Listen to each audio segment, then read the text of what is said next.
بسم اللہ الرحمن الرحیم۔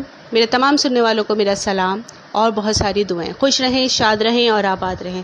عزیزان گرامی قدر، اس سے پہلے والی ویڈیو میں نے آپ لوگوں کے سامنے شجرہ طیبہ جس کا قرآن کریم میں ذکر ہے، وہ اس نورانی شجرے کا ذکر کیا، جس میں ہم نے شجرہ بیان کیا حضرت آدم علیہ السلام سے لے کر حضرت ابراہیم تک، حضرت ابراہیم علیہ السلام سے لے کر خاتم النبیین صلی اللہ علیہ وآلہ وسلم تک، خاتم النبیین سے لے کر ہمارے 12ویں امام امام مہدی عادی علیہ السلام تک کا نورانی شجرہ بیان کیا۔ یہ شجرہ طاہر و اطہر اور مطہر، اور پروردگار عالم نے اس شجرے کو ہر طرف سے طاہر و اطہر، پاک و پاکیزہ رکھا۔ اس سلسلے کی دوسری کڑی لے کر آپ سب کے سامنے حاضر ہیں۔ امید ہے آپ کو یہ ویڈیو بھی بہت پسند آئے گا۔ اب سنتے جائیے گا۔ کل آپ کے یہاں 2 بیٹے پیدا ہوئے اور دونوں نامور ہیں، زہرہ اور قصی۔ قصی کے بیٹے عبد مناف علیہ السلام، عبد مناف کے بیٹے حضرت ہاشم علیہ السلام، حضرت ہاشم کے بیٹے حضرت مطلب، حضرت مطلب کے بیٹے عبداللہ، عبداللہ کے بیٹے فخر عرب نازش عجم حضرت رسول خدا۔ کل آپ کے بڑے بیٹے زہرہ، زہرہ کے فرزند کا نام بھی عبد مناف تھا۔ عبد مناف کے بیٹے وہب، وہب کی دختر حضرت آمنہ اور حضرت عبداللہ کی شادی ہوئی تو ان کے فرزند حضرت رسول خدا ہوئے۔ حضرت ہاشم علیہ السلام کے ایک بیٹے اسد تھے اور دوسرے حضرت عبد المطلب علیہ السلام۔ حضرت عبد المطلب کے بیٹے حضرت ابو طالب۔ جناب اسد کی دختر حضرت فاطمہ بنت اسد دونوں کی شادی ہوئی تو حضرت علی جیسا فرزند بھی ملا۔ حضرت علی ماں اور باپ دونوں طرف سے ہاشمی ہیں۔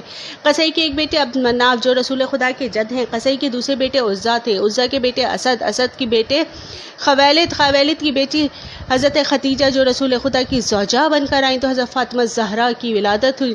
حضرت علی اور حضرت فاطمہ کا عقد ہوا تو امام حسن اور امام حسین علیہ السلام جیسے 2 شہزادے پیدا ہوئے۔ یمن کے سردار امراء القیس کلاب کی نسل میں سے ہیں۔ ان کی 2 بیٹیاں، ایک ام فروا دوسری ام رباب۔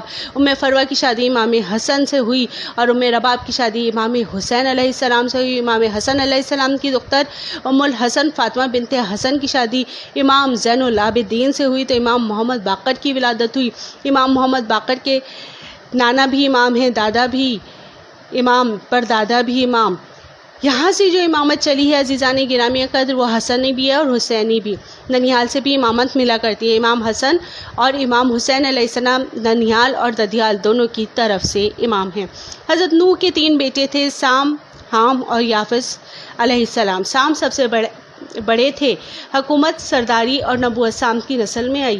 ایران کے بادشاہ جنہیں کسریٰ کے لقب سے یاد کیا جاتا ہے، وہ سب کے سب سام کی نسل میں تھے۔ عرب کے بنی ہاشم بھی سام کی نسل میں سے ہیں۔ کسریٰ کے بادشاہوں میں نوشیروان عادل بہت نامور تھے۔ ان کے بیٹے تھے حضرت حرمزہ کے بیٹے شہریار، شہریار کے بیٹے یزجرد کی بیٹی حضرت امام حسین کے عقد میں آئی تو امام زین العابدین کی ولادت ہوئی۔ آپ سلطان عرب و عجم ہیں۔ سام کے 2 بیٹوں کی اولاد کی نسلوں کو آل محمد کے گھر میں یکجا کیا گیا۔ حضرت امام زین العابدین علیہ السلام کی شادی حضرت امام حسن کی صاحبزادی ام الحسن سے ہوئی تو امام محمد باقر علیہ السلام پیدا ہوئے۔ شہر بانو کی دوسری بہن گیہان بانو کی شادی محمد ابن ابی بکر سے ہوئی جنہیں حضرت علی نے پالا تھا۔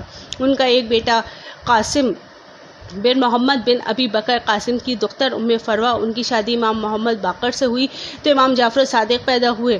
امام جعفر صادق کی شادی اسپین کی شہزادی حمیدہ خاتون سے ہوئی تو امام موسیٰ کاظم علیہ السلام پیدا ہوئے۔ امام موسیٰ کاظم کی شادی خراسان کے رئیس کی دختر ام البنین نجمہ خاتون سے ہوئی تو امام علی رضا کی ولادت ہوئی۔ امام علی رضا کی شادی مصر کی شہزادی سبیکہ خاتون سے ہوئی تو امام محمد تقی علیہ السلام پیدا ہوئے۔